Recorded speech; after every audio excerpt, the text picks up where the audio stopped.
Almost everyone right now is trying to eat more protein, but the nutrient most people are actually short on is fiber. And chances are you are getting about half of what you need without even realizing it. So let me show you how to fix that with a few small changes. So what even is fiber? Is the part of plant foods your body can break down, which means it only ever comes from plants. Whole grains, beans, fruit, vegetables, nuts, seeds.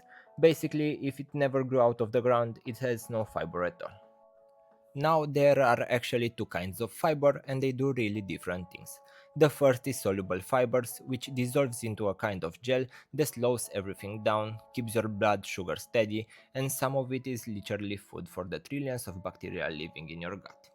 The second is insoluble fiber, which doesn't turn to gel at all.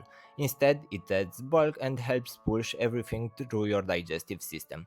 The good news is you don't have to keep track of which is which because most whole plants give you both. Just eat a variety and you are covered. So let's follow it through your body and see what it actually does.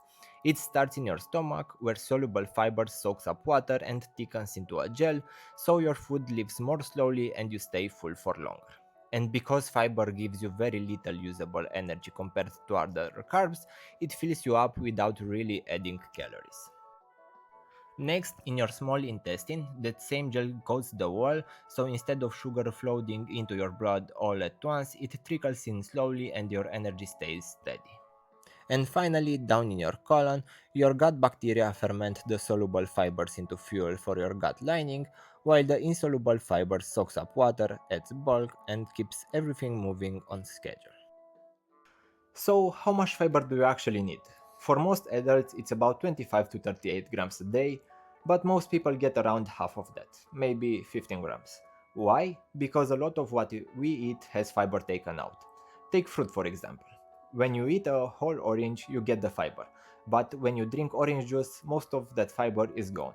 It's a small choice, but if you make it every day, that gap adds up. Let me show you what that looks like across one normal day, changing just one thing at a time. Start with breakfast. An omelette with white bread becomes the same omelette on whole grains with half a bell pepper on the side. Then a snack. You take out half the chocolate and fill the gap with a green apple and about 20 grams of nuts.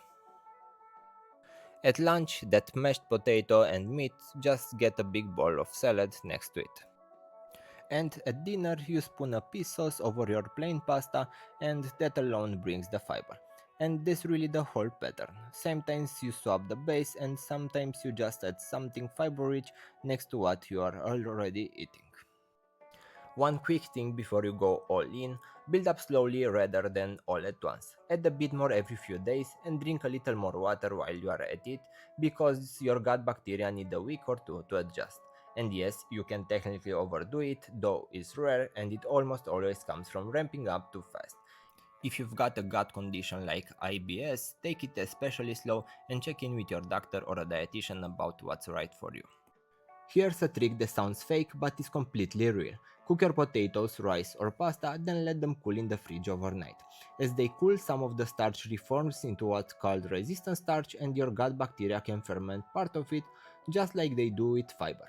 Even better, it survives reheating, so you keep the benefit and studies show you get a lower blood sugar response. It won't turn pasta into a low carb food and the effect is modest, but it's real and is completely free. And if you only remember a handful of high fiber foods, make it this. You don't need a supplement, you don't need a detox, most people just need a bit more fiber.